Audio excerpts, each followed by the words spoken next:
Entonces el socket del servidor se cayó y por una cuestión de implementación el hilo, o mejor dicho el proceso que estaba atendiendo el socket se cayó y como atiende uno solo ya está, se terminó.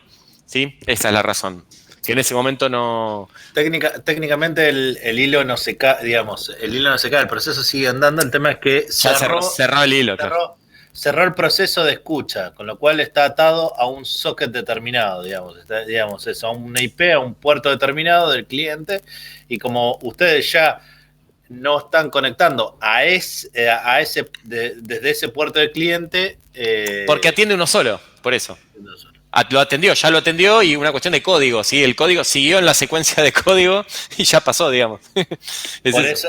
Y el que le está conectando el ISMP es el sistema operativo que le está diciendo no se puede conectar, digamos. Es decir, no, ese puerto no puede conectarse porque ya atendió otro puerto y otro socket. Con lo cual ustedes deberían volver a cosas. Lo que hay que ver ahí puntualmente de una implementación de Linux, que durante un tiempo Linux no permite usar el mismo socket una vez cerrado, como cliente. Sí, eso es para forzar si el cliente quisiera conectarse nuevamente al mismo puerto, pero digo, es forzarlo, ¿no? Pero digo, Sí. conceptualmente lo que hay que entender es que es una cuestión de implementación, ya está, listo. O sea, de punto de vista teórico debería seguir atendiendo, pero por una cuestión de implementación, ese caso, que es el NC, no atiende. ¿Sí? Porque solamente atiende a un cliente, a un proceso del otro, digamos, atiende a un solo proceso de una sola máquina. Está puesto. De hecho, hay un parámetro del NC para que atienda a más de un proceso. Pero, digamos, atiende a un proceso remoto. Y solamente a un proceso remoto. Una vez que el proceso remoto se cayó, como no sabe que se cayó del otro lado, es decir, porque el UDP no le demanda la señalización de fin, está esperando que siga hablando. ¿Cuándo se va a caer? Cuando termine el timeout de que no ha venido ningún mensaje, digamos. ¿Sí? Eso era el único que nos quedó, digamos, colgado ahí, ¿sí? Que había quedado colgado. Pero bueno, el NC, para que sepan, hay un parámetro para que atienda a otros, digamos, que mantenga el puerto de listening abierto y no el de conexión. ¿Sí? Porque de hecho, ustedes vieron el código, el primer código que, digamos, el código Java que les puse, ¿no? En la primera filmina. La segunda, digo. ¿Se acuerdan? La introducción, sí. Sí, pero vamos a mirar el código para que lo vean bien claro eso. Lo que está diciendo Ram. Vamos a ver si. Sí, a ver, lo que sí quedó, que igual quedó claro en ese momento, pero es que es una cuestión de implementación, ¿sí? Sí. Conceptualmente debería seguir atendiendo, pero por una cuestión de cómo está implementado, te atiende uno solo, ¿sí? Es eso. Bueno, a nivel de implementación atiende, digamos, es raro que un servidor no debería atender más de un proceso, pero bueno, en este caso se implementó para que atienda un solo proceso y solamente uno. Eso porque el NC por defecto hace eso, porque no está pensado el NC para ser un servidor multipropósito, es para resolver un problema en particular, por eso por defecto atiende así, ¿sí? Es por eso, nada más. ¿Sí? ¿Dónde está? Les muestro introducción 2.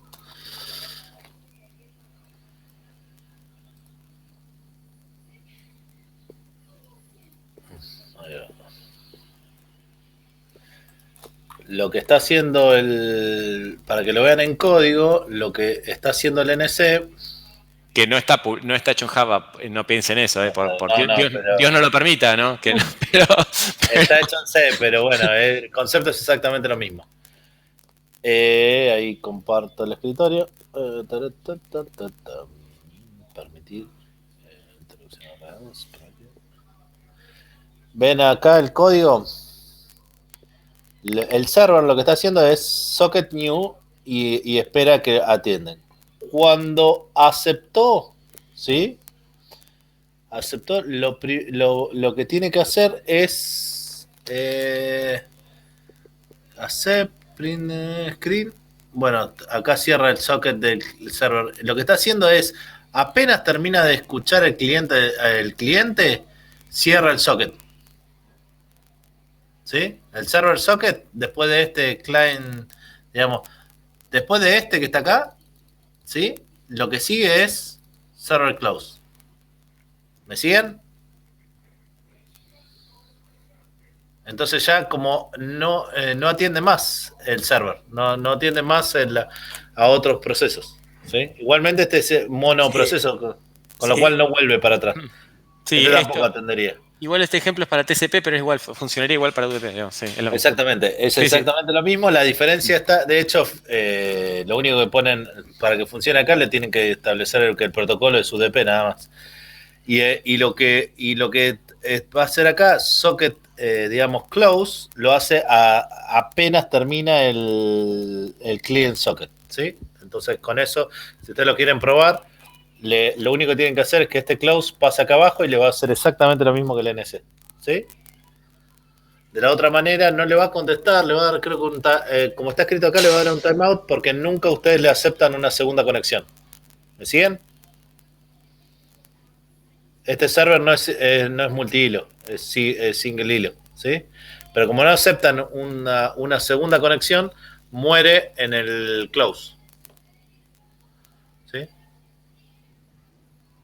¿Me siguen? Pero si ustedes le ponen el close acá, van a ver el ISMP directamente. Si quieren probarlo, después véanlo que, digamos, le hace lo mismo que el NS. Sí, lo único que tienen que hacer es cambiar el close al client, debajo del client socket. ¿Estamos? Eso para que lo vean a nivel implementación código, cómo lo está haciendo, ¿sí?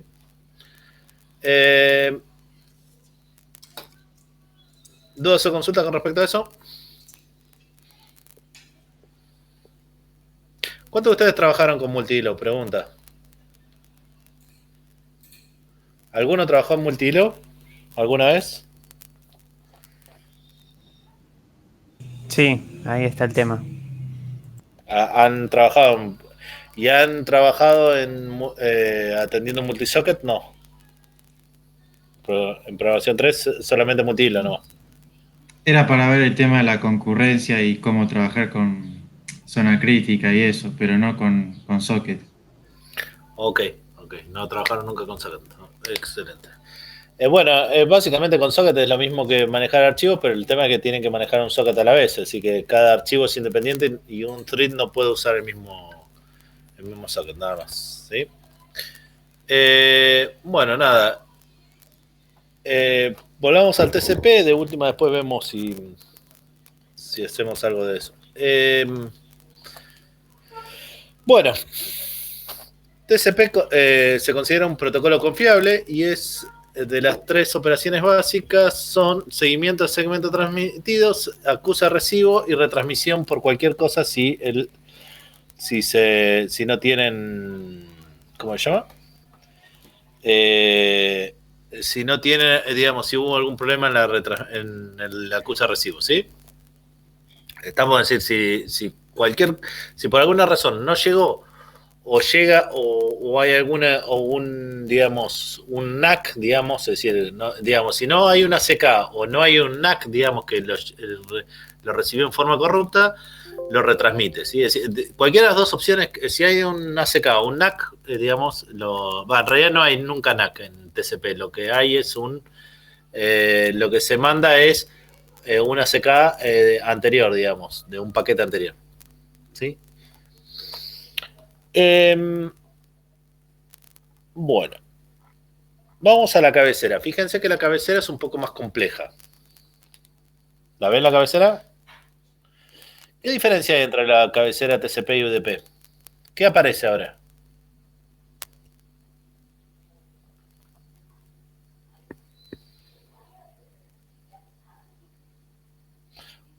A ver, puerto origen y puerto destino aparecen.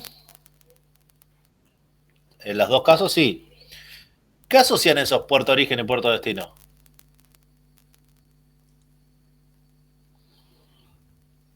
¿A qué están asociados? A una aplicación. A una aplicación, muy bien. Sí, técnicamente, a ver, el sistema operativo conforma un socket, pero en realidad, para ser preciso, identifica a un proceso, ¿sí? Es decir, no se le dice aplicación, se le dice proceso, ¿sí? Vamos a hablar con propiedad que no cuesta nada, decía un amigo.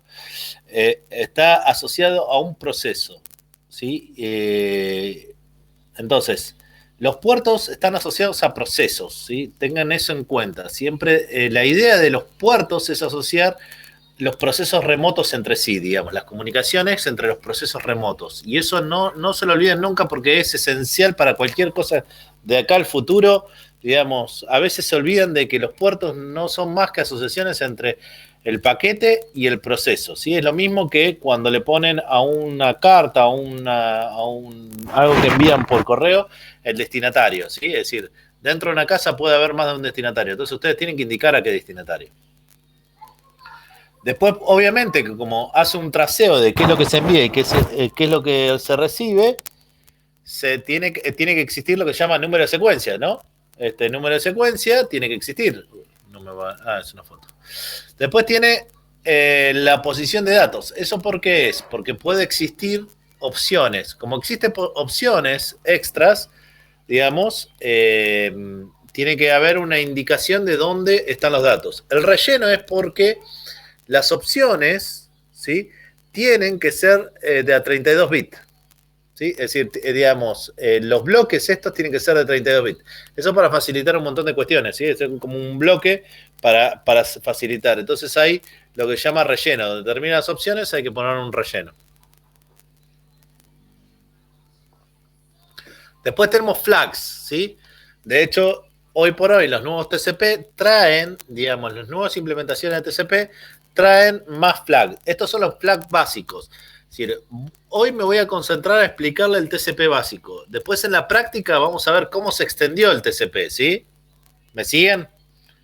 Lo que estamos viendo este es el TCP básico, ¿sí? ¿Por qué voy a dar el básico? Y para que ustedes no se pierdan en las boludeces que le agregaron. Es decir, le agregaron un montón de cosas para poder extender el TCP. Y si empezamos a agregar, podemos llegar a tener problemas de... Después tenemos ventana, ¿sí? La ventana, ¿qué era? ¿Se acuerdan qué era la ventana? ¿Qué era la ventana? ¿Qué indicó con la ventana? Estaba relacionado con el tamaño del buffer. No está relacionado, es el tamaño del buffer. No hay una relación, es directo, es decir, es multiplicado por 1. Lo que indica ahí es lo que hay. El único tema que hoy por hoy las redes de gigabit, imagínense que esto estaba pensado para redes menores a 100 megas, que no me acuerdo el primer diseño, con lo cual el buffer está en bytes. Entonces vos tenías hasta, digamos, eran 2 bytes, tenías, digamos, el tamaño de tu buffer podía ser hasta máximo 2 bytes, ¿sí? Eso obviamente tenía problemas, digamos, ¿sí? Sí, tenías 16 bits de direccionamiento de buffer, es decir, para indicar el tamaño del buffer. Con lo cual, hoy por hoy se le metió lo que se llama una opción más para multiplicar la ventana. ¿Eso por qué? Porque estamos en redes de 100 gigabits. Entonces, en redes de 100 gigabits, 16 bits no me alcanza ni ahí. Imagínense que 32 bits es para 4 gigas, es decir, que no me alcanzaría ni a palos, digamos, 16 no me acuerdo cuánto direcciona, pero 32 bits direccionaría máximo 4 gigas, así que no hay manera de indicar más allá. Entonces, hoy por hoy, con redes de 100 gigabits, se requiere lo que se llama un multiplicador. El multiplicador está en opciones, ¿sí? Después lo vamos a ver. Después tenemos la suma de control, ¿sí? La suma de control es un CRC estándar, ¿sí? El CRC que venimos marcando. Y después tenemos el puntero de urgente, es decir, qué parte de dónde están los datos urgentes, a partir de qué punto están los datos urgentes, que tienen que ser subidos sí o sí al sistema. Hoy por hoy se marca directamente el dato, pero en una época era porque vos podías mandar un grupo de caracteres antes que otro, pero bueno, no viene en el caso. Bueno, acá tienen explicado lo mismo, lo que sí nos vamos a centrar un poco es en lo que son los flags, ¿sí? Los flags son sumamente importantes. Tenemos el flag de urgente, el flag de ACK. El flag de urgente indica que el puntero de urgente es válido, ¿sí? Y que es urgente, el paquete es urgente y el puntero es válido, ¿sí? Si no está marcado, el flag puede ir con un relleno, cualquier cosa puede ir. Después tenemos ACK, ¿sí? El ACK marca que el valor de número de secuencia el de acuse de recibo es válido. ¿Sí? Si el número de secuencia, digamos, que me enviaste +1 va a ser válido, si no, mando un relleno. ¿En qué único caso no tengo activado el ACK?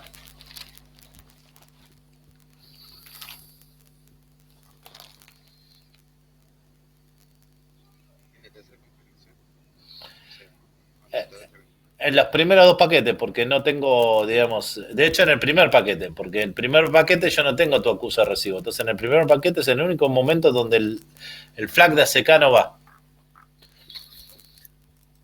Después push, también solicito que vacíes, apenas lo recibes, vacíes todo el buffer, ¿sí? Lo subas a la aplicación. Es decir, yo ahora no te pido que te subas el paquete, ahora te pido que vacíes el buffer y lo subas a la aplicación completo. ¿Sí? Si tiene cosas en el buffer, también la sube a la aplicación.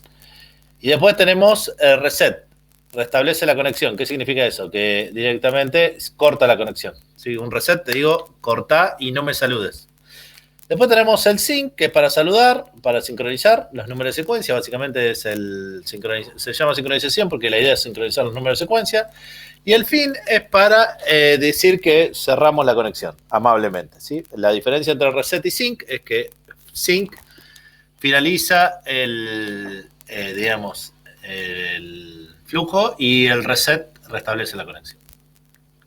Digamos, obviamente después ya los otros puntos los explicamos, pero algunas cuestiones, algunas opciones, por ejemplo, es... por ejemplo, si yo considero importante, le puedo dar mi máximo segmento. Hay otra opción más que hoy, por ejemplo, el RTT, digamos, hoy los paquetes TCP tienen la posibilidad de saber cuál es la latencia de red, porque hay un parámetro para enviarme, para poder calcular los RTT, ¿sí? Para poder calcular la latencia. Y bueno. Volvemos a la máquina de estado del TCP, ¿sí? Vamos a los bifes ahora. Un cliente típico. Entonces, yo empiezo, mando el sync send, establezco la conexión, si es correcto. Si no, hay un timeout y digamos, volvemos al estado close. Digamos, establezco la conexión y si hay un fin, hago el fin wait, después espero otro fin wait y un time wait. El time wait es porque ningún otro cliente debería volver a tomar ese puerto durante un tiempo determinado. Es decir, ¿qué significa un cliente? Cuando hablamos de un cliente, hablamos de un proceso. Imagínense que estamos hablando de un proceso dentro de la misma máquina. Entonces, la idea es que ningún proceso pueda tomar ese puerto durante un determinado tiempo. ¿Por qué es importante eso?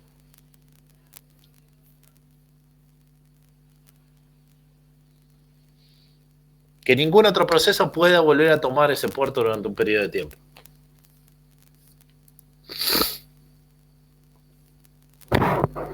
¿Por qué se les ocurre que puede ser importante esperar? Sí, ¿quién? ¿El mismo proceso?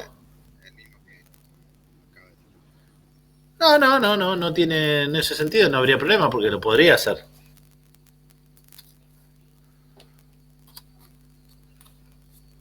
A ver, me quiero comunicar con la misma persona, el mismo coso, con la misma aplicación, eso no hay problema. ¿Cuál sería el problema?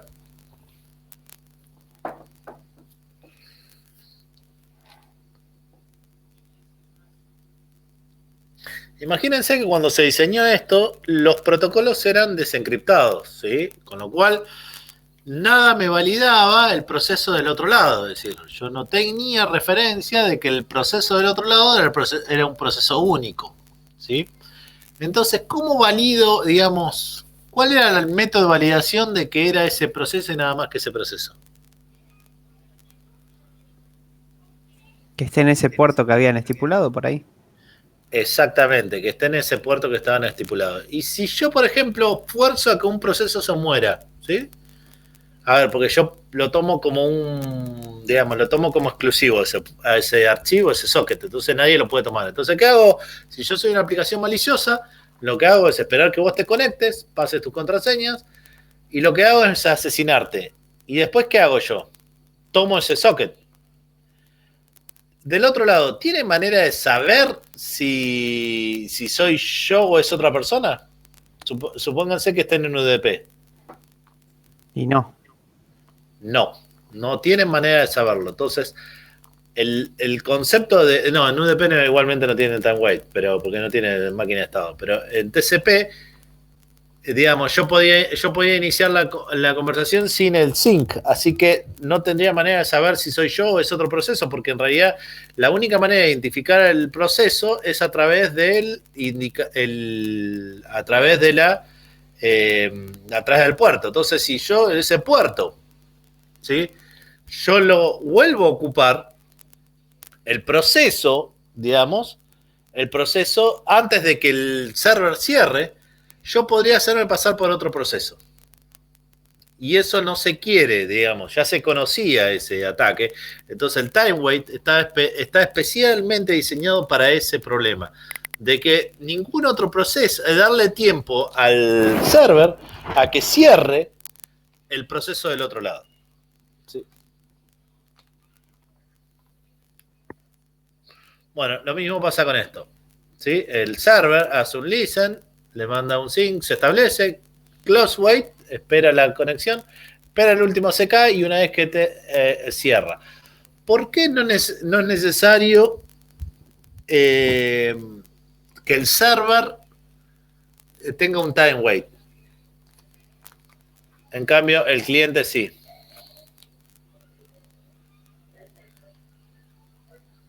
¿Por qué el server no requiere un time wait?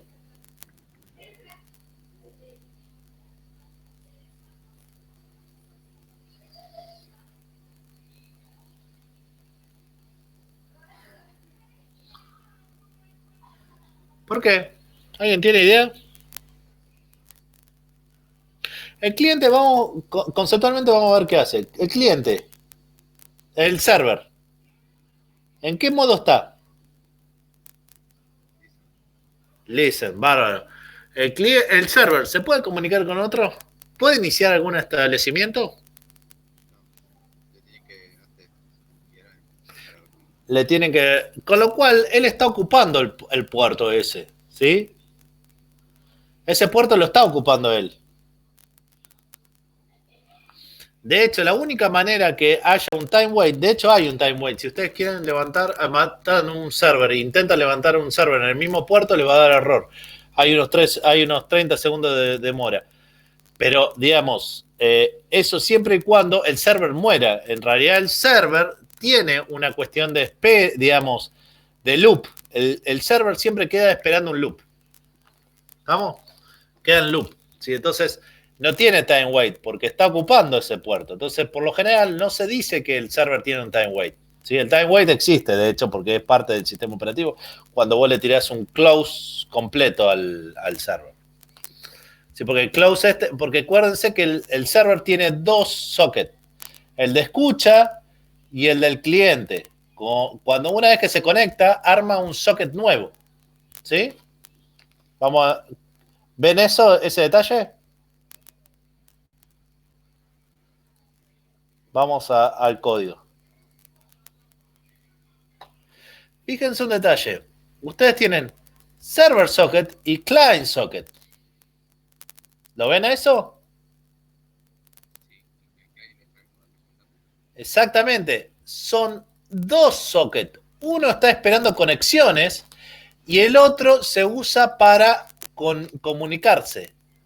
Es cierto que existen los sockets de 3 parámetros, que son los de server, digamos, IP origen, puerto origen y protocolo, que es básicamente esto. Obviamente, si no le digo nada, por defecto levanta un server TCP y utiliza todas las IP que están dando vuelta de la máquina. Digamos, le pone asterisco a las IP, pero digamos, este es un socket de 3 parámetros, que es el server, ¿sí? El server es un socket de 3 parámetros. Y este socket no sirve nada más que para esperar nuevas conexiones, ¿sí? Cuando yo recibo una nueva conexión, tengo que crear un socket de 5 parámetros. Puerto, digamos, protocolo, puerto origen, IP origen, puerto origen, IP destino, puerto destino. Es decir, acá se conforma el socket de 5 parámetros. Pero tengo los dos sockets abiertos. Fíjense que al final tengo que cerrar los dos sockets, ¿sí? ¿Lo ven? Sí, se ve. ¿Se ve claramente eso? Entonces, el server tiene básicamente dos sockets, ¿sí? Y una vez que se establece una vez que acepta el cliente, se establece otro socket. Tenemos dos sockets en el coso. Uno que es para escuchar y otro que es para que se crea al momento de aceptar. A partir que yo acepto este socket, yo recién ahí puedo atender, ¿sí? Fíjense que, supónganse que llegan dos conexiones simultáneas a este server, ¿sí? Llegan dos conexiones simultáneas a este server, al que está acá. Server, ¿a cuál voy a atender? ¿A la que llegó primero o a la que llegó segundo?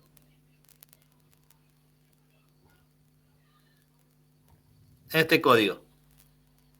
¿Voy a atender al que llegó segundo? Acepta uno solo, eso significa que atiende solamente al primero. El primero que llega lo atiende. Después, este código no atiende más que a una sola persona. ¿Sí? ¿Estamos? ¿Me siguen? Sí, sí. Es por eso que los sockets de escucha no son los mismos que los sockets de comunicación, ¿sí? Son dos sockets distintos. Entonces, yo para comunicarme tengo que aceptar el socket que entra desde el server, tengo que aceptarlo. Con lo cual el time wait se da sobre este, ¿sí? Igualmente este también tiene un time wait. Los dos tienen time wait, ¿sí? Pero este, como uno va a estar en loop, este es close, no llego nunca. Entonces, por eso se dice que no voy a tener time wait del lado del server, ¿sí? Eso no quita que no tenga, ¿sí? Bueno, el saludo de 3 vías. ¿Se acuerdan por qué era el saludo de 3 vías? ¿Por qué teníamos que hacer un saludo de 3 vías? Para tener cierta garantía de que hay otra persona, otro proceso escuchando, comunicándose. Exactamente. Es por el problema que tenemos de que si yo solamente digo hola, ahí te mando datos, no sé si del otro lado me están escuchando. Hasta que del otro lado no me digan, che, sí, te escuché, no tengo manera de saberlo. Y del otro lado, tampoco tengo garantía, digamos, si yo le digo sí, mandame, tampoco tengo garantía si el otro escuchó el sí, mandame datos, ¿sí? Entonces ahí empiezan todos los problemas de sincronización. Y en realidad nunca estoy seguro, siempre tengo que estar esperando el último dato, pero como esto no puede ser infinito, digamos, como se corta, se corta en un saludo de 3 vías. Pero bueno. Básicamente, casi todos los protocolos de comunicación requieren este esquema de saludo de 3 vías para garantizar de que el otro lado me está escuchando antes de poder pasar a enviar más datos. Bueno. ¿Dudas con respecto a este diagrama?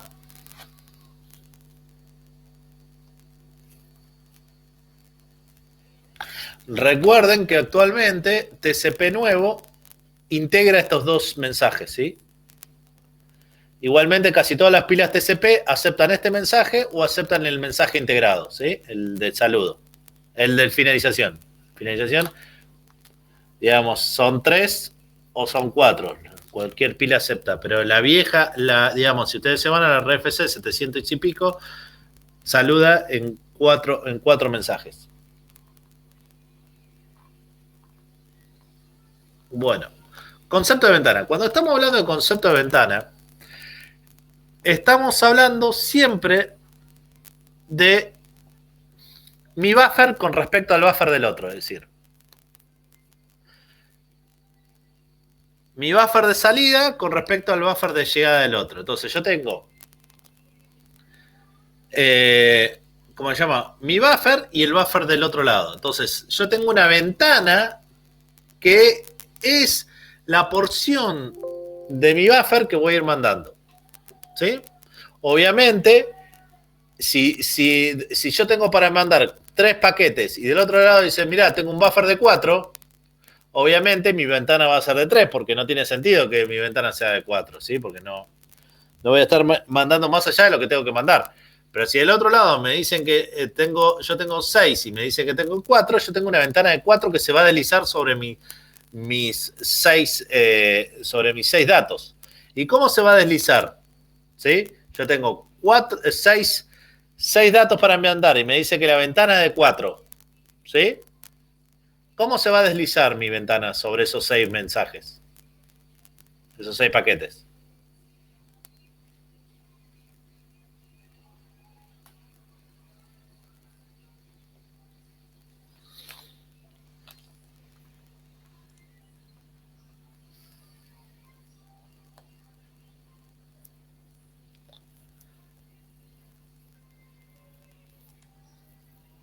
Envía los que puede y a medida que va recibiendo las confirmaciones va deslizando.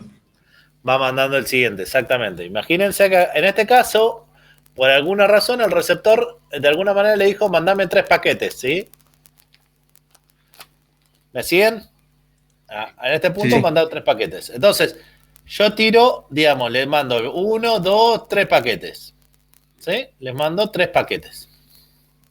Del otro lado, recibió el ACK le manda el ACK del primero, entonces corre la ventana uno más, ¿sí? Y envía el cuarto paquete. ¿Por qué? Porque va marcando los que ya mandó, ¿sí?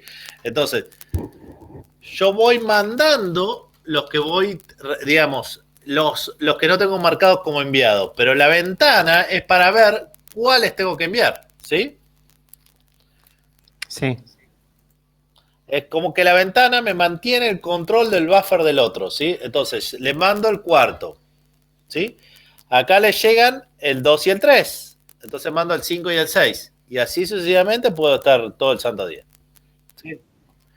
Hasta que envío todos los paquetes.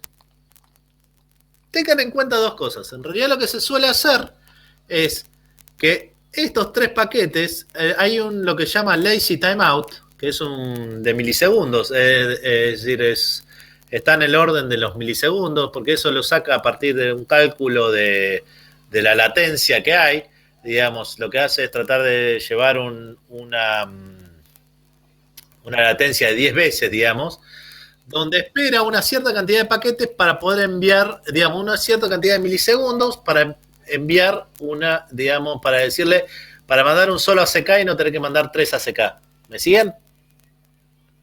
Supónganse que la latencia sea de 200 milisegundos, entonces yo espero 2 milisegundos para ver si recibo 3 paquetes seguidos.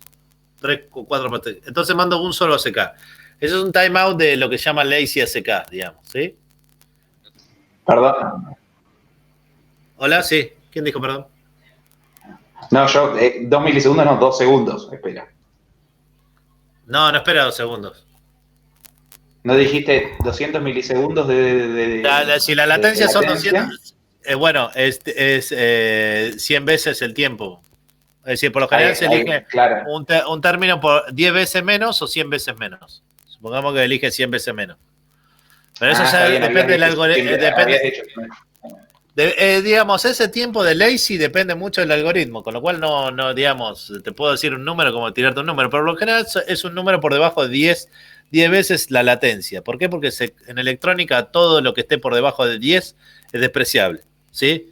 Entonces, y si quiero mayor exactitud, todo lo que está por debajo de 100 es despreciable. Es más o menos como los contadores, que todo lo que está después del centavo, ¿viste? Es decir, no se considera, digamos, ¿sí? Se trunca o se redondea, ¿sí? Electrónicamente pasa lo mismo. Todo lo que está debajo de 100 es despreciable. Entonces, por eso puse ese número, pero en realidad depende mucho del algoritmo, de cómo maneja el lazy, digamos, cosa, porque va a depender, lo manejan en relación a la latencia de la red, a ese número. Antes era un número fijo, hoy es un número que depende mucho de la latencia. Bueno, volviendo a esto. Entonces yo recibo digamos, actualmente lo que se hace es mandar un solo ACK por un grupo de paquetes, ¿sí? No hago este esquema, ¿sí? ¿Me siguen? Bien. Bueno. Básicamente acá el tema es el control de congestión. ¿Cuál es el objetivo del control de congestión?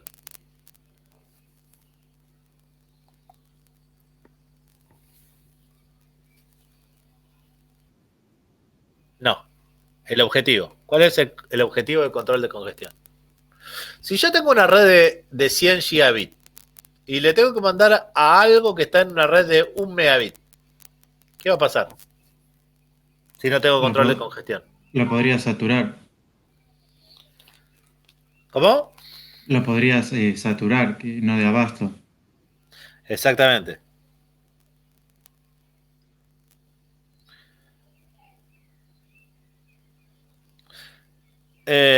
Claro, digamos, yo estaría tirando 100 paquetes y solamente recibiría uno. ¿Sí? Entonces, ¿tiene sentido que haga eso? No, porque se van a perder. Se van a perder. No tiene. Exactamente, sí. Entonces, ¿qué es lo que nosotros tenemos? Lo que se llama algoritmos de control de congestión, que lo hace TCP.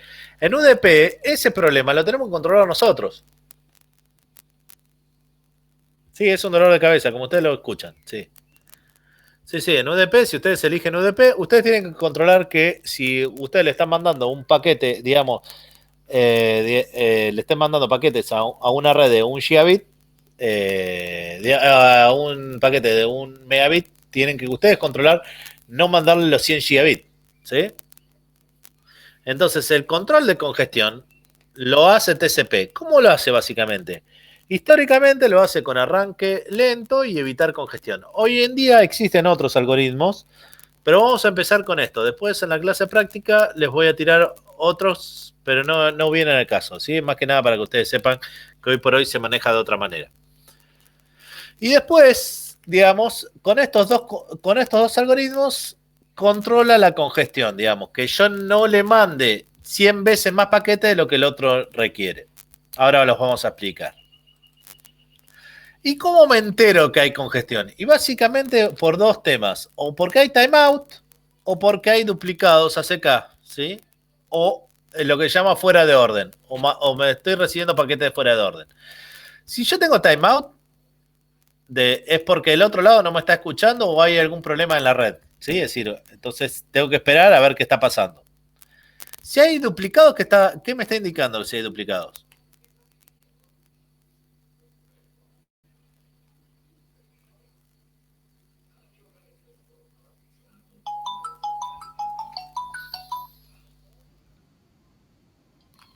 ¿Cómo?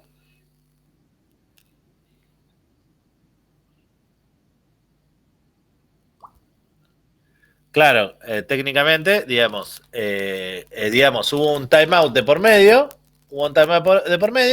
y la vuelta no llegó antes de que yo envíe otra vez el paquete. ¿Sí? ¿Eso qué implica? Que hay una congestión bruta en la red.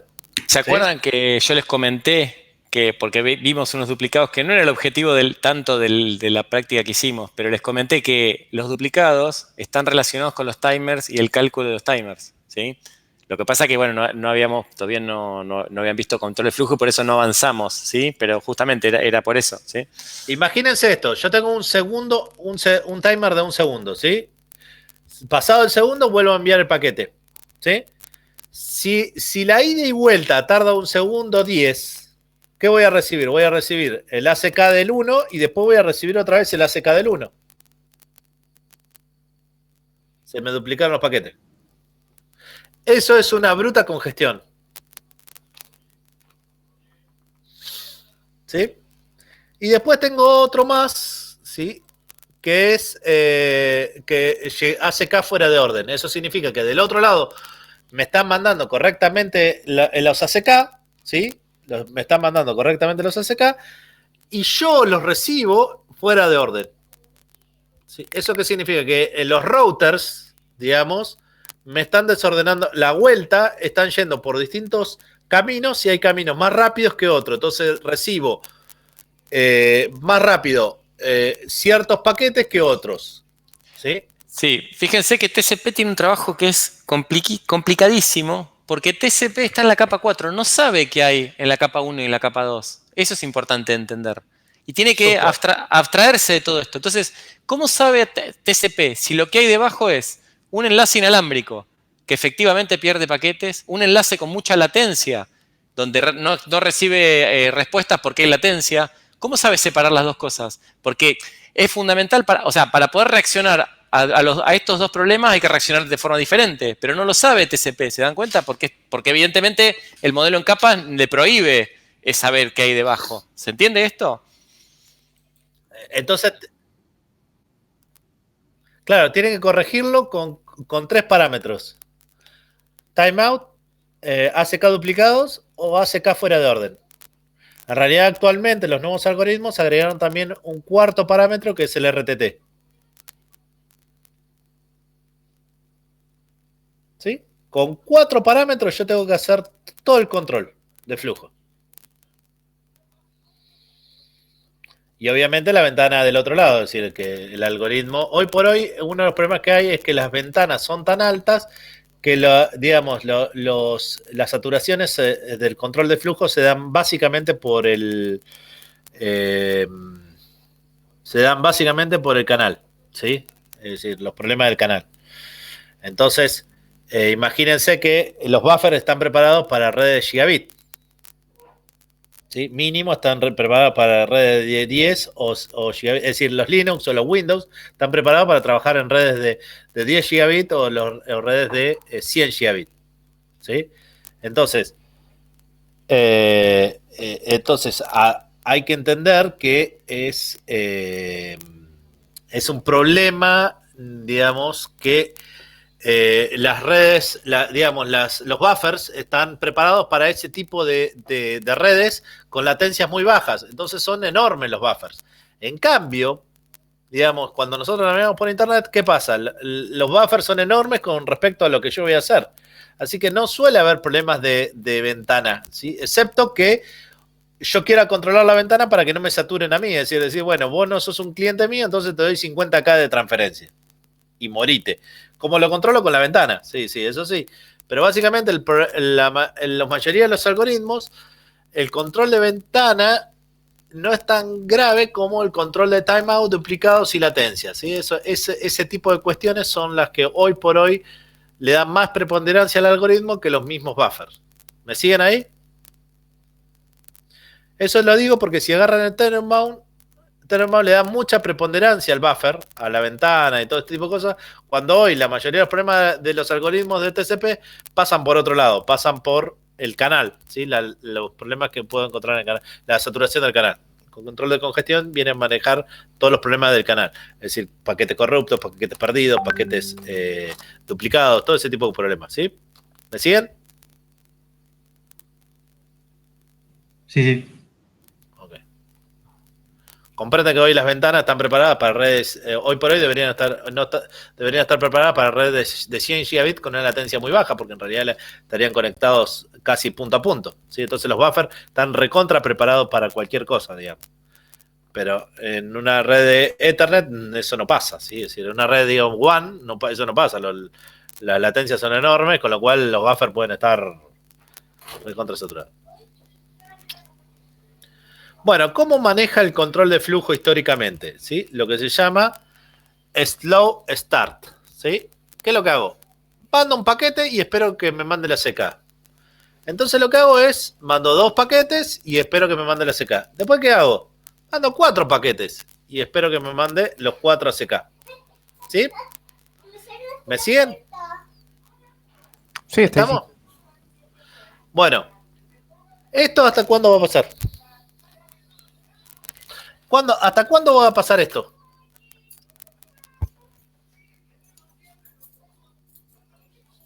¿Hasta cuándo voy a crecer yo? Hasta el tamaño de la ventana del otro. hasta el tamaño de la El ventana tamaño de del la ventana. otro. O, ¿qué cosa? Hoy dijimos que las ventanas no son nuestro problema. O sea, ya congestionado el canal. Se congestiona el canal. ¿Y cómo sé que se congestionó el canal? Por alguno de los 3 parámetros de antes. Exactamente. Entonces, básicamente por timeout o duplicado. Por latencia no es un parámetro que, digamos. Pero digamos, Está bien. entonces, yo voy a llegar hasta acá, hasta el timeout. Acá depende del algoritmo. Muchos algoritmos lo que hacen es bajar a la mitad y subir de a 1. ¿Hasta qué? Hasta que empieza a tener problemas de timeout duplicado y ahí mantengo el coso o bajo. ¿Sí? Depende si es duplicado o timeout, bajo o cosa. Pero siempre trato de siempre mandar uno más por las dudas, a ver qué tal responde. ¿Sí? Es decir, crezco en forma exponencial y después trato de crecer de a 1. ¿Hasta cuándo? Hasta que dé algún error. Cuando da un error, vuelvo a bajar. Por lo general siempre se baja hasta la mitad. ¿Sí? Hasta la mitad del canal. Y se trata de manejar ahí y ir subiendo de a poco otra vez. Y así sucesivamente. Entonces estoy manejando subir 1 y bajar la mitad. ¿Sí? Depende del algoritmo. Hay algoritmos que no bajan y siguen intentando de a 1 y después de última bajan de a 1. O hay algoritmos que brutalmente bajan hasta la mitad. Pero eso ya depende mucho del algoritmo. ¿Sí? No hay un algoritmo único. ¿Sí? Pero tengan en cuenta que para poder controlar el flujo lo que hacen es, yo entro a sacudir exponencialmente hasta que en un momento dado paro. ¿Cómo paro? Porque hubo algún problema de saturación. Encontré algún problema de saturación en el canal, entonces a partir del problema de saturación y el algoritmo tomo una determinación. Esa determinación suele ser crecer siempre de a 1 o bajar a la mitad y crecer de a 1. Eso ya, digamos, esos son los típicos controles de flujo que suele estar. Este punto se llama congestion avoidance, es decir, esta parte de acá se llama slow start y de subir de a 1, bajar a la mitad y subir de a 1 se llama congestion avoidance o evitar congestión básicamente. Y esto es slow start o arranque lento. ¿Cómo vamos hasta acá? ¿Lo vieron el problema?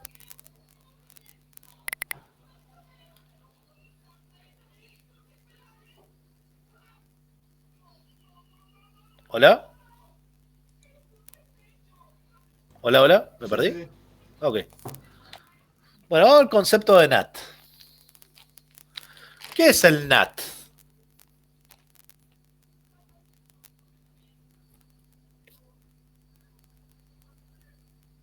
¿Cuál es el objetivo de NAT? ¿Por qué se creó NAT? La idea de NAT es trasladar las IP que no pueden ser ruteadas a IP públicas. Ese es el objetivo de NAT. ¿Sí? ¿Y este problema por qué aparece? ¿Por qué tengo que mapear IP privadas a IP públicas?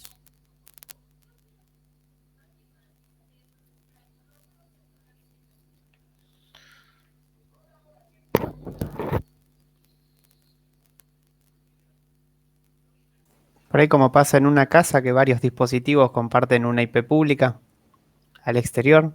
¿O no? ¿Y por qué tengo que compartir una IP pública y no todos tenemos, cada uno no tenemos una IP pública?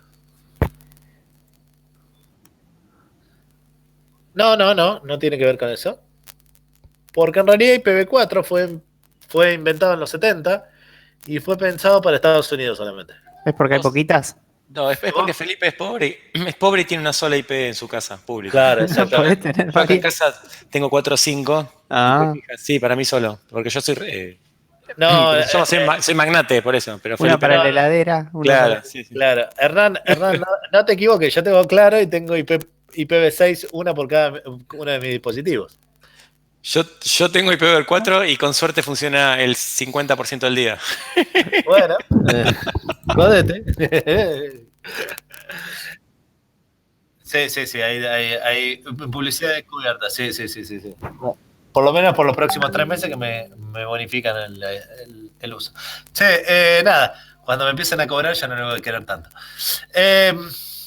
¿Cómo se llama? Bueno, tengan en cuenta eso, que se nos acabaron los IPv4, entonces se inventó algo para poder solucionar el IPv4. Entonces, ¿qué pasó? Se agarró todo lo que era todas las que eran las IP privadas dijeron, bueno, ya que tenemos que todos los lugares empiecen a usar IPv4 privadas y le asignamos una IP pública a cada institución y con eso lo arreglamos, ¿sí? De hecho, la facultad llegó a tener una IP pública por equipo en su momento. Supo llegar a tener en su momento una IP pública por cada equipo. Para que tengan una idea cuando estamos hablando. En el 90 hasta el 98 llegó a tener una IP por cada equipo. Sí, te iba a decir eso es de mitad a finales del 98, del 90 y pico. Claro, 97, 98, no me acuerdo. Sí. Hay que preguntarle a Carlos, que él fue el que tuvo que migrar a IP privada. Las máquinas de las salas que tenían Windows 95, 98 tenían IPs públicas. O sea, uno iba a la sala y las máquinas tenían IP pública. Eso era internet en ese momento, chicos. Cuando nacimos nosotros, o bueno, por lo menos algunos. No nos hagan sentir...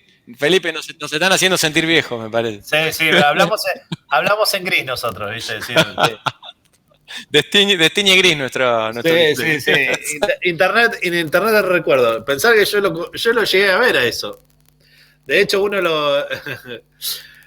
de los problemas que hubo en su momento fue que encima la asignación de IPs era manual, así que cada uno, digamos, y en su momento un investigador puso la IP de Patora en su máquina y no andaba todo para atrás. Y bueno, era porque había puesto... Pero si quieren internet en el recuerdo, le podemos preguntar a Carlito y ahí ya van a ver ¿cómo se llamaba el sketch de Franchella que decía? Bueno, son muy jóvenes también para ver. El sketch de Franchella. Enrique el Antiguo. Enrique el Antiguo, sí. Un paréntesis. Patora es el servidor de la facultad. Por las dudas, para que entiendan la gravedad del asunto. Patora en realidad porque Carlos es fanático de Patoruzú, entonces. De Patoruzú, claro. Entonces el servidor es el buscador de hombres. Es decir, porque en la facultad somos casi todos hombres, así que decir, era el buscador de hombres en su momento. Así que, ¿cómo se llama? No sé si alguno vio la historieta de Patoruzú, digamos. Pero bueno, no sé. También cosas que hay que salir a explicar. Y en realidad el de la Nacional, el administrador era fanático, era Samba, Obelix, ¿cómo era? Samba, eran todos, sí, eran nombres de otra historieta. Eran costumbres, antes en una época era costumbre ponerle, vos sabías a qué tipo de geek era el administrador por los nombres que le ponían los servidores. Y los nombres que le ponía Carlitos a los routers en los ejemplos que daba, mejor no nos adentremos en eso. También, un poco más controversial, sí, no entremos en eso. Bueno. Sí, de hecho el servidor de cosas se llamó UPA. No sé si lo conocí, si vieron la historieta, es decir, el servidor de la facultad era UPA. Che, bueno, volvemos a esto. Entonces, ¿cuál era el tema? En un momento dado se agotaron las IP públicas y hubo que empezar a mapear las IP privadas con las IP públicas. Y ese proceso se llamó NAT, o enmascaramiento de IP. ¿Sí? Como ustedes pueden ver, acá, digamos, estas son las RFC que definen ese proceso. ¿Sí? Básicamente existen muchas tecnologías, digamos, muchos tipos de NAT distintos, ¿sí? Tenemos lo que se llama el tradicional o saliente, que es el que está en su casa, el básico. El Network Address Translation Port, que es la inversa, digamos, poder hacer que un puerto interno se publique afuera. El NAT bidireccional o de doble sentido, que es básicamente el mapear una IP puntualmente. Y el NAT doble, que bueno, es otro esquema parecido. Bueno, el NAT tradicional es el que ustedes conocen en su casa, que básicamente es el que traslada todas las IP de un punto a otro, ¿sí? Ese es el. Después, el NAT es una variación donde tenés un bloque, digamos, un grupo de IP públicas y mapean un bloque de IP privadas con un bloque de IP públicas. Es decir, hay un mapeo N a N, no N a 1, ¿sí? Después tenemos el Network Translation, que es al revés. Yo quiero que un puerto de mi máquina se vea, digamos, sea servidor de otro cliente. Entonces tengo que ir de afuera hacia adentro. Entonces, para eso tienen que mapear el puerto hacia adentro. ¿Por qué tengo que hacer eso? Porque si no, el router no sabe con cuál de las compus internas comunicarse. Claro, si yo pego un puerto, estoy pegando al puerto de ese router, no, digamos. Entonces tengo que hacer algún sistema de traslación que ese puerto de ese router vaya a parar a otra máquina. Eso se llama Network Address Port Translation, o lo que o a nivel marketing, como se lo denomina, es port forwarding, ¿sí?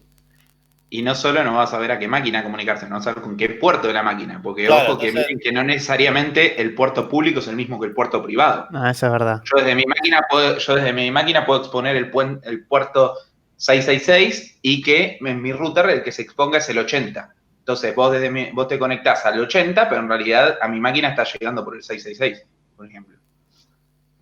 Eso se llama Network Address Port Translation, que es la nomenclatura académica, pero ustedes lo conocen cotidianamente como Forwarding Port, ¿sí? Sí, esto lo hemos vivido varios seguro cuando tratamos de hostear servidores para juegos.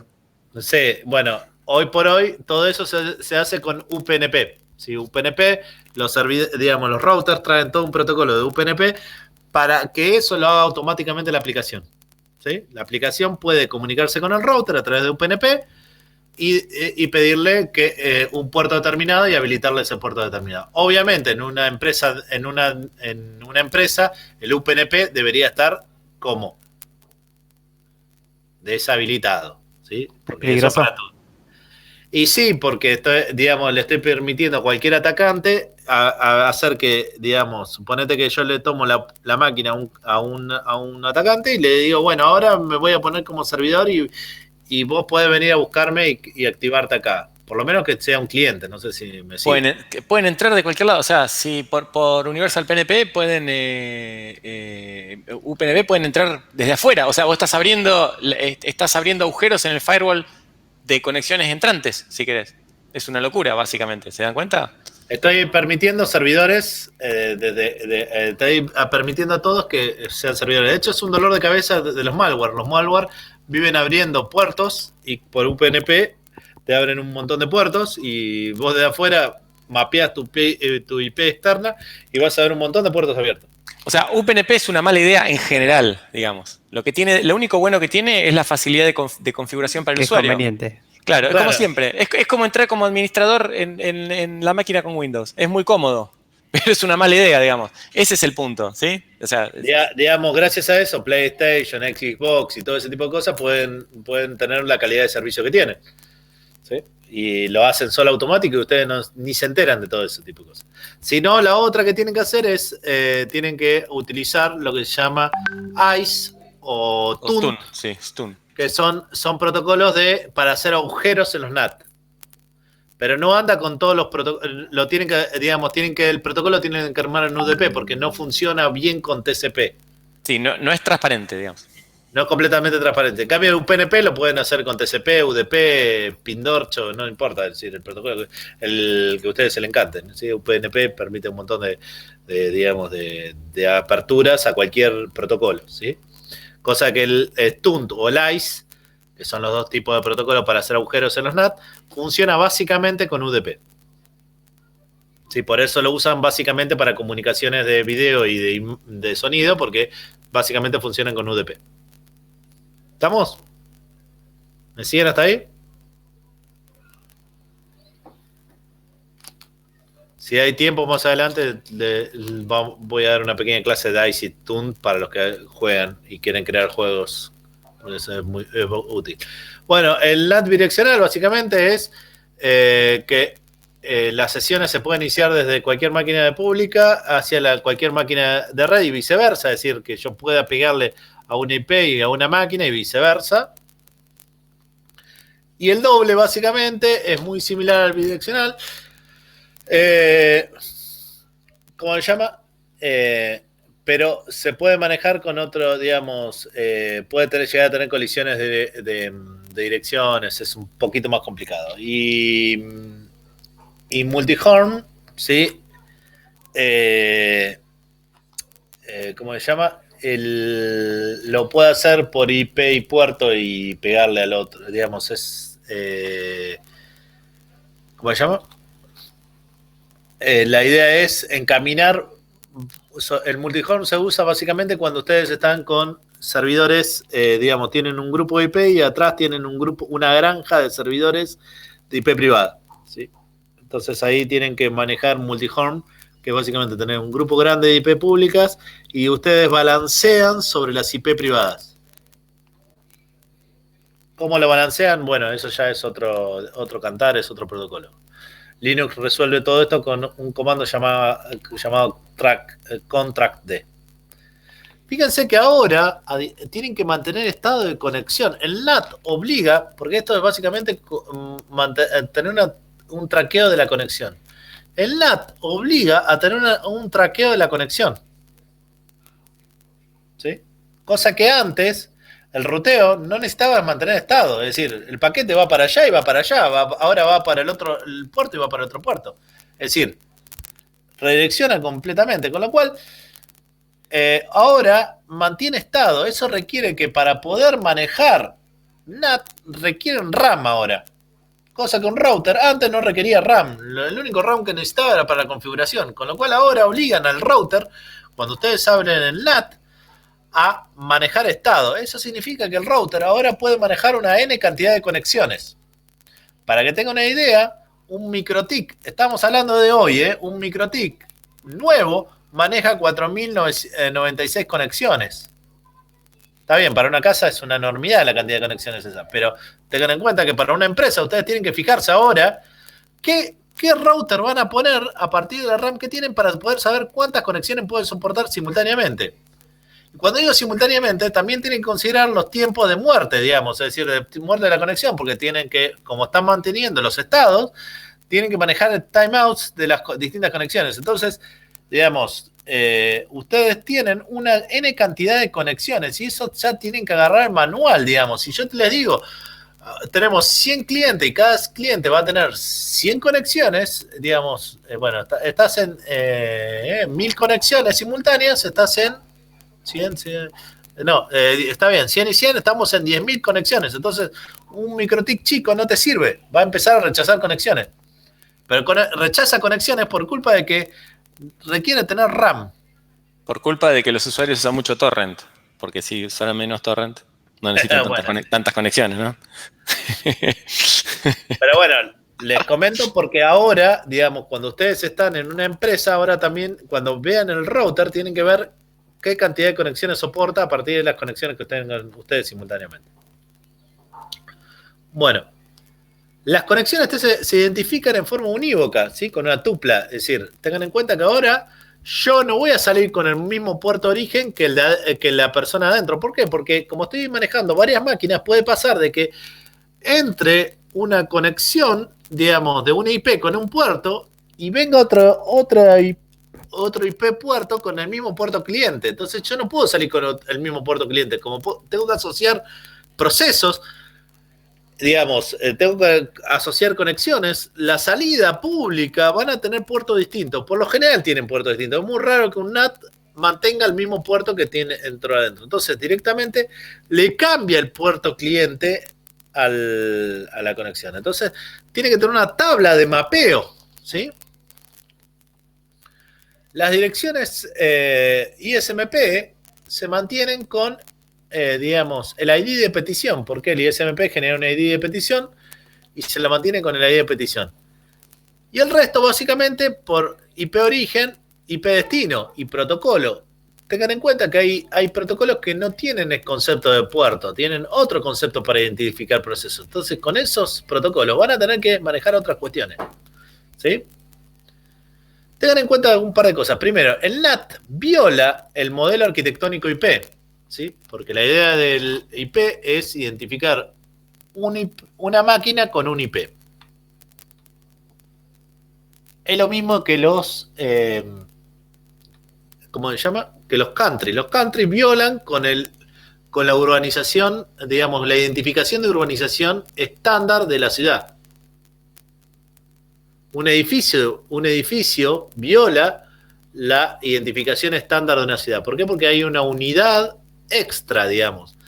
Ahora la dirección tiene una letra, o tiene un número y una letra. Entonces viola con el modelo arquitectónico, ¿sí? En este caso sería el modelo de identificación IP, ¿sí?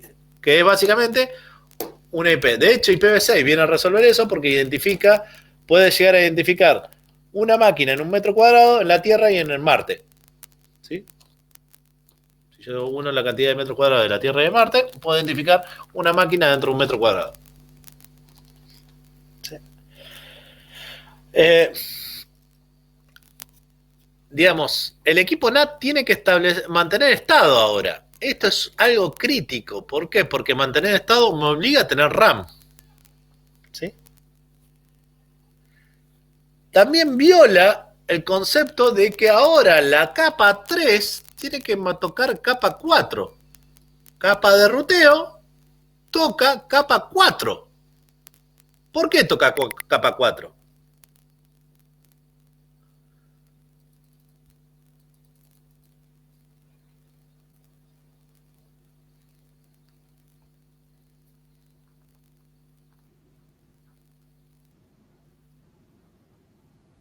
No, no, pero ahí cambia IP3, claro, cambia, toca la capa 3.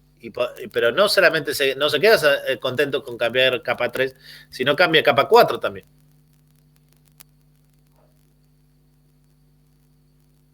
Entonces tiene que desarmar el paquete en capa 3, tiene que desarmar el paquete en capa 4. ¿Por qué? ¿Porque cambia el puerto? Porque cambia el puerto, exactamente. Entonces tiene que volver a generar el capa 4, tiene que volver a generar el CRC de capa 4, tiene que volver a generar el paquete de capa 3 y volver a enviar el paquete. Entonces tiene que desarmar los distintos paquetes. ¿Sí? Y volverlos a armar.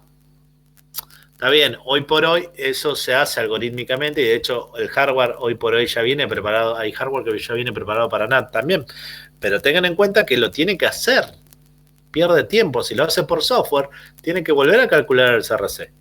¿Sí? Otro detalle, no todos los protocolos usan TCP y UDP, entonces tiene que haber módulos, después lo vamos a ver en la práctica, hay módulos por cada protocolo. Cada protocolo, tengo que ver qué protocolo de capa 4 hay y tengo que tomarme la molestia de que por cada protocolo hacer un módulo de NAT.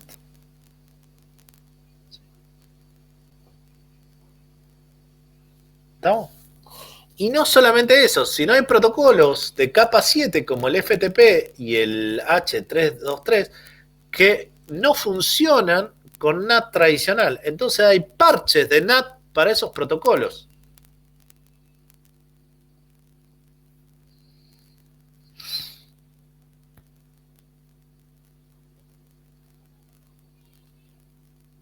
Y otro tema muy importante, sobre todo cuando estoy en grandes empresas o organizaciones como Google o Amazon y eso, los NAT utilizan una cierta cantidad digamos, cuando estamos hablando de ISP muy grandes y tengo granjas de máquinas en bloques internos, tengo límites al NAT.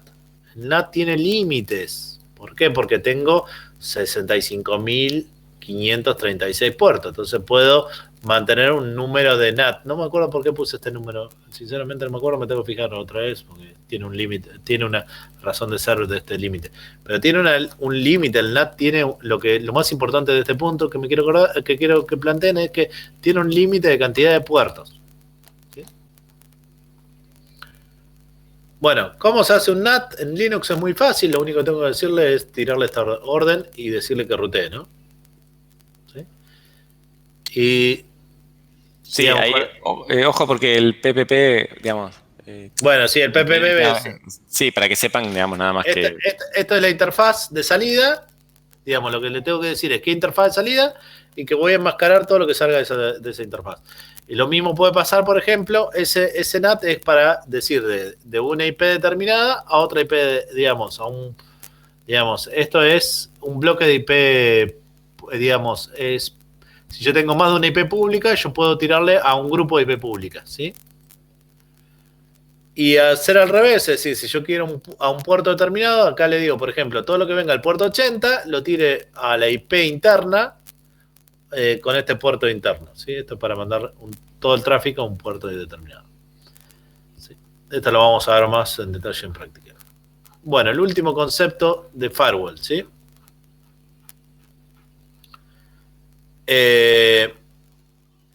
Y ya voy a dar el concepto de firewall y después en la práctica termino de redondear porque tengo que entrar a una reunión. Disculpen, hoy volví a avisarle que hoy tenía una reunión, así que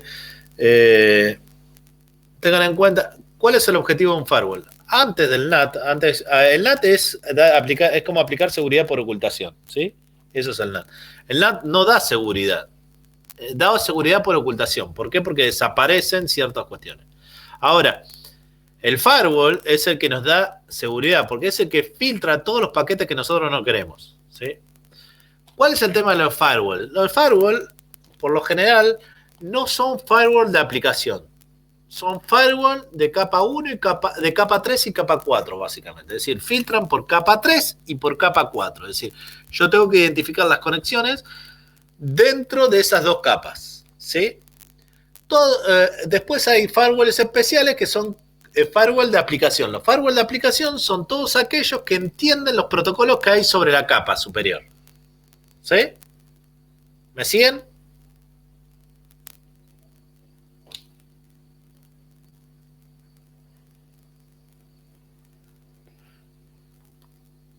¿Los perdí? Yo te escucho, Felipe. Ok, bueno. Entonces, básicamente los firewall son lo que se llaman, son elementos de defensa que me permiten a mí controlar el tráfico indeseado de personas no autorizadas. Los firewall pueden analizar todo lo que sea capa 3 y capa 4, básicamente. Existen actualmente lo que llaman filtrados de capa 7, que son estos filtrados de URL, porque la mayoría son para web, que entienden el protocolo superior, ¿sí? Entonces, básicamente yo filtro hasta procesos, ¿sí? ¿Estamos? Básicamente, lo que hay que entender es que nosotros tenemos la entrada, un ruteo y una salida, ¿sí? Tengo la entrada y yo puedo filtrar en la entrada o en la salida. ¿Cuál es el criterio? Siempre se filtra lo más cercano al origen. ¿Qué significa eso? Que si el paquete viene de...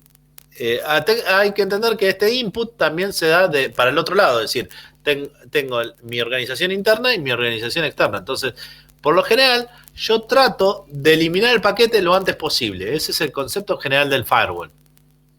No espero a recibirlo, procesarlo y filtrarlo en output. Por lo general, la mayoría de los filtros van en input. Obviamente hay casos que solamente lo puedo filtrar en output, pero en la mayoría de los casos les voy a tratar de, apenas llegan, filtrarlo. ¿Sí? No tiene sentido tenerlo más allá de eso. Bueno. Este es el esquema general del firewall de Linux. ¿Sí?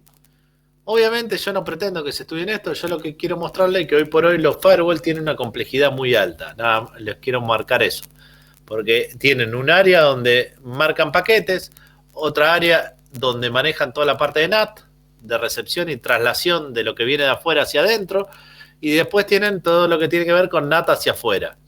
Después, ustedes tienen la marcación, el filtro, el proceso local, y si es para otra máquina, pasan por acá, ¿sí? Que es mangle, filter. Toda esta parte de acá es si ustedes están trabajando a nivel MAC, ¿sí? La mayoría de las veces ustedes están trabajando a nivel routing, ¿sí? A nivel IP. Cuando ustedes están trabajando a nivel IP, estamos hablando de IP y puerto, no estamos hablando solamente de IP.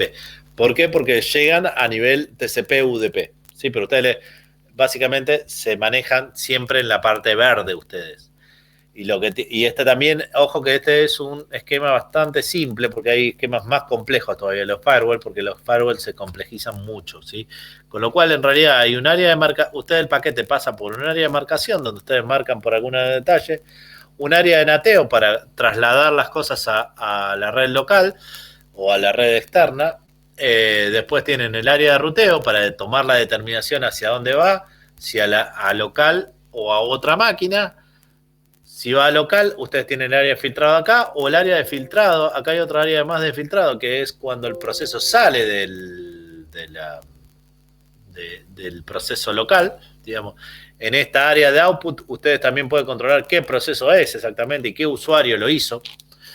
Cosa que acá no, porque en realidad ustedes acá es de un proceso remoto y va hacia otra máquina, así que no pueden saber qué usuario lo hizo. Lo mismo que si está entrando acá, no pueden controlar por usuario porque no saben qué usuario remoto existe. En cambio, cuando sale de acá, el paquete sale con un usuario, con lo cual acá sí pueden controlar usuario. Y bueno, tienen el área de marcación y el área de salida. Bueno, obviamente de firewall y de NAT van a tener muchas dudas, después vamos a ir aclarándolas en la práctica.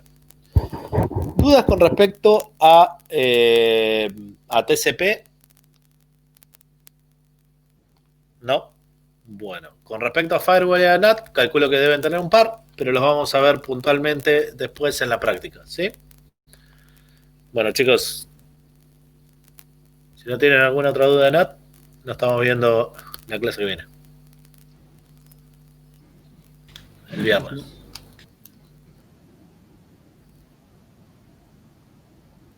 Dale, pregúntesela a Hernán, yo ahora tengo que pasarme a otra reunión, disculpa. Ok. Bueno. ¿Listo?